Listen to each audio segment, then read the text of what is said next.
अस्सलाम वालेकुम सामीन, उम्मीद है आप सब खैरियत से होंगे।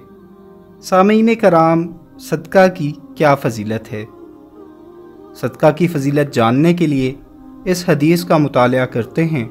रसूलुल्लाह सल्लल्लाहु अलैहि वसल्लम ने इरशाद फरमाया, जिसने पाक कमाई से एक खजूर के बराबर सदका किया तो अल्लाह ताला उसको अपने दाएं हाथ में ले लेता है और अल्लाह सिर्फ पाक कमाई को कबूल करता है, फिर इसको खैरात करने वाले के लिए पालता रहता है, जिस तरह तुम में से कोई शख्स अपने बछड़े को पालता है, यहाँ तक कि वो खैरात पहाड़ के बराबर हो जाती है।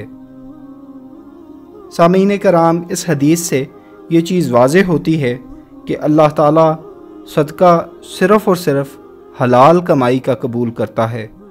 अक्सर औक़ात देखने में ये चीज़ आती है कि लोग हराम कमाई में से भी सदकात कर रहे होते हैं। इन सदकात का कोई फ़ायदा नहीं है, अल्लाह ताला इनका अजर नहीं देगा। हाँ, अगर सदका हलाल कमाई से किया जाए तो उसका बहुत अजीम अजर है। अल्लाह ताला हम सबको दीन समझने की तौफीक अता फरमाए। अगर आपको हमारी ये वीडियोस पसंद आए तो हमारी हौसला अफजाई के लिए हमारे चैनल को सब्सक्राइब करें और बेल आइकन पर क्लिक करें ताकि हमारी आइंदा आने वाली वीडियोस भी आपको मिलती रहें। जज़ाकुमुल्लाह खैर।